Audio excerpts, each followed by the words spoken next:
Hi, magandang araw po sa inyong lahat, and for our third and final reading of the day, tingnan naman po natin kung ano po ang makikita natin sa third reading of the day today. Sana po ay napanood nyo na po yung 6 na videos ko kahapon, kasama po ng first and second reading kanina.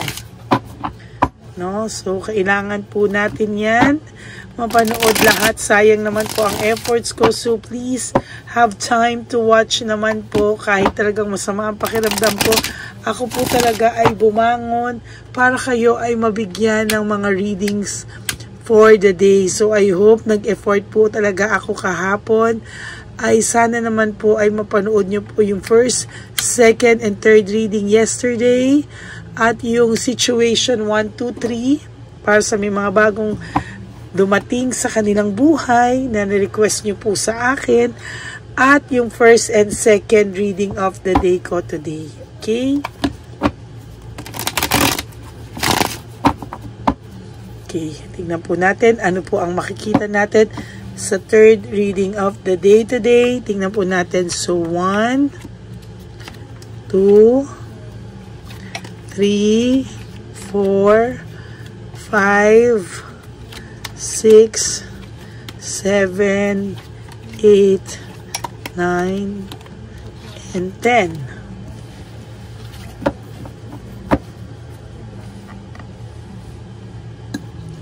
Ito naman po ay ating balasahin.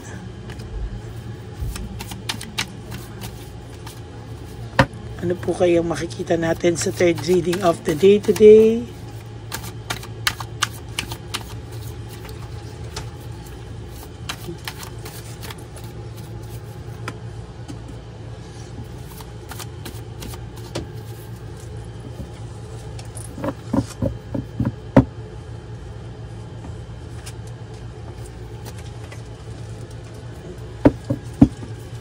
Pili na po tayo ng 10.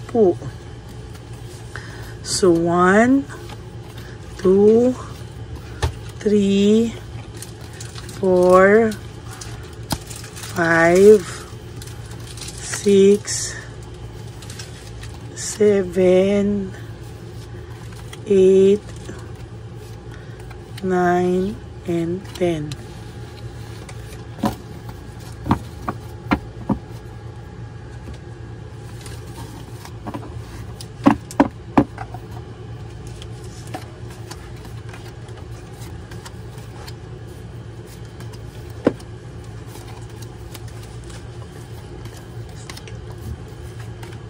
Yan.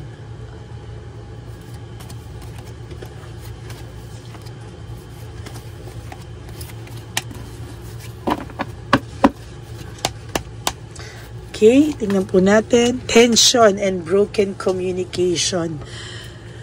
Okay, sabi ko nga po sa inyo, for this past week, no, wala po akong ibang nakikita kung hindi panay tension dito po sa baraha, no. Talagang natetensyon siya ang buhay niya ngayon, ang isip at puso niya ngayon ay panay tension, no. Tension meaning magulo, may aligaga factor. So ang isip at puso niya ay puno ng tension. So this past few weeks, ang puso at isipan niya po, ang isip at puso niya ay puno ng tension. No? Gulong-gulo din po siya sa mga nangyayari sa kanya. For whatever reason, naguguluhan po ang taong ito. Meron po ako nakikitang bored po siya sa takbo ng buhay niya ngayon, and somehow hindi po siya maka-move on, hindi siya maging masaya sa kanyang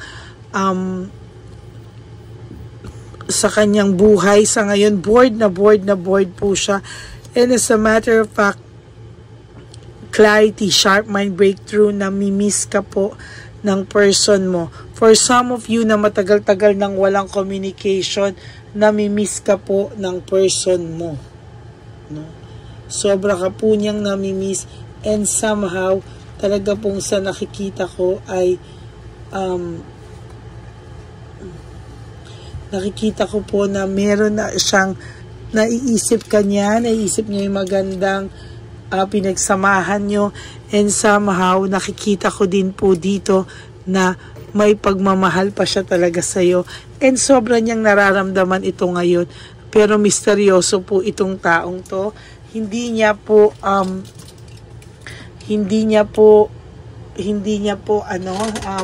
nararamdaman yung bigat ngayon ng mga nangyari, no? Somehow ang naiisip niya lang po ngayon ay yung maganda niyong pinagsamahan at namimiss ka niya, kaya po siya natetensyon, to be honest with you.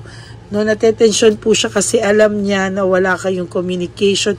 Hindi niya po alam kung ano pa yung nararamdaman mo, and somehow natetensyon po siya sa pagka-miss niya sa'yo. There's hard work and responsibility. Mahal ka po nito, pero ginawa niya po ang bagay na makakasakit sa'yo nang hindi niya po akalain na makakasakit sa'yo.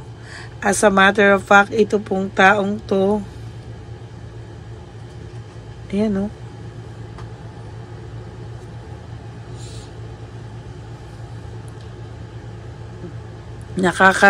Nakakaawa po yung nararamdaman niya. Wait lang, nadadala ako sa baraha. Parang somehow naaawa ako na namimiss ka niya pero wala na siyang magawa. Ito po yung mga taong mabait na nagkamali lang, or yung mga taong hindi mo alam bakit ka naloloko, bakit ka naloko. Yan, no?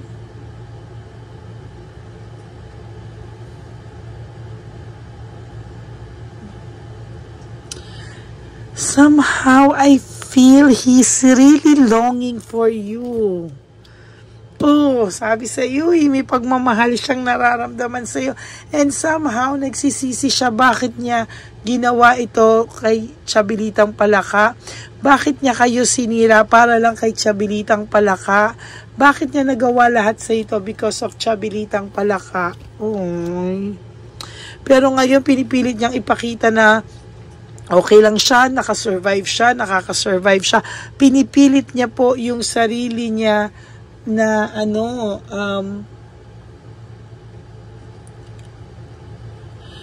no, na talagang pinipilit niyang kayanin lahat ng consequences na dala po nito, no? There's this rejection, takot siyang ma-reject, no? Somehow takot siyang ma-reject, at pero meron siyang resentment, natatakot lang po siyang ma-reject sa'yo, to be honest with you.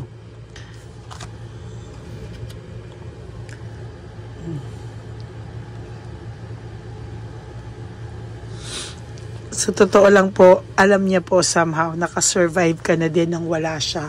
Somehow, nakikita niya unti-unti, nagiging masaya ka na rin nang wala siya. Hindi niya po matanggap in a way, dahil ayaw niya pong isipin at ayaw niya tanggapin na makakapag-move on ka nang wala siya sa iyo. There's fear of change and avoidance. Natatakot po siyang dumating yung araw na magbago ka na po sa kanya. Ina-avoid niya po yun dahil ngayon po alam niya na pag binalikan ka niya, nandyan ka lang, pero sa totoo lang gusto niya pong maayos.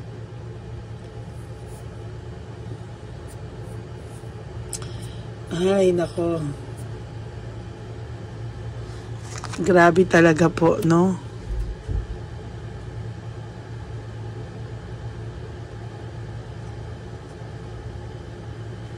Sa totoo lang, natatakot din po siya dumating yung araw na mag-sacrifice na lang siya sa lahat ng consequences because hindi ka na niya ma-win back. Takot po siyang hindi ka na niya ma-win back. Somehow, nakikita niyang umaayos ang buhay mo, tumatag ka. Ayan, no?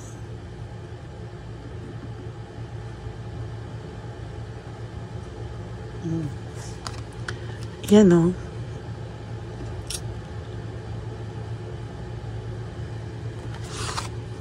hindi niya po mabalanse yung pagbabago sa buhay niya.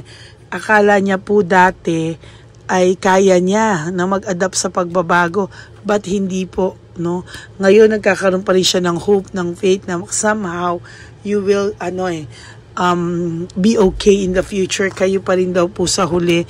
Naku-curious po siya if meron ka ng bago, nakalimutan mo na ba siya, pinagpalit mo na ba siya. Somehow ayaw niya pong mag-isip ng negative because punong-puno po ng puso niya ng takot at isip na niya ng takot na one day you will totally move on from him or her. No, na umiikot na ang mundo mo, somehow ay nagiging masaya ka na without him. Mini-maintain lang po niya yung control sa sarili niya na somehow huwag maapektuhan sa lahat ng bagay na nararamdaman niya regarding sa'yo. Lahat po to nangyari dahil ginusto niyang maging free, ginusto niyang mag-explore, pero somehow po ayan ang naging consequences. Natatakot po siya, puno po ang isip at puso niya ng tensyon, kaya ang sinasabi ko po sa'yo, may pagmamahal po sa iyong taong to, but takot po siya sa rejection and talagang somehow may resentment po siya, hindi niya lang po alam paano dalhin. So that's it for your third and final reading for the day. I hope na panood nyo po yung 6 na videos kahapon at yung 3 videos ngayon. Kita nyo naman po, kapag umaayos naman ang pakiramdam ko, bumabawi naman po talaga ako sa inyo. So maraming salamat po. And thank you to all my Lady Elena friends, family, and subscribers, my ever loyal and solid subscribers. I love you all from the bottom of my heart. For those of you po who wants to have a private reading with me, you can message me at Lady Lee Elena.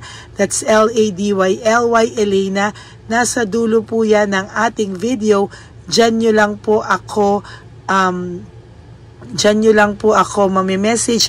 That's my only legit and official FB account. Magpabook na po kayo ng personal reading. Meron po tayong single and meron din po tayong pagpapaalaga.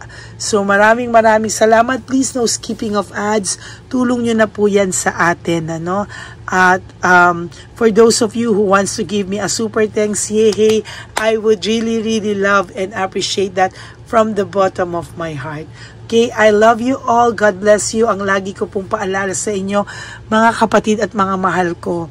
Life is too short. Don't make it shorter by stressing yourself from all the pains and heartaches na bigay sa inyo na kahapon. Just surrender everything to the divine universe and just let go and let God write your life and love story. I will be back for another set of reading. Wag na wag po kayong malulungkot. Babalik po ako tomorrow for another reading para po sa inyong lahat. Maraming pong salamat sa inyo. God bless you all and I love you all from the bottom of my heart. Bye!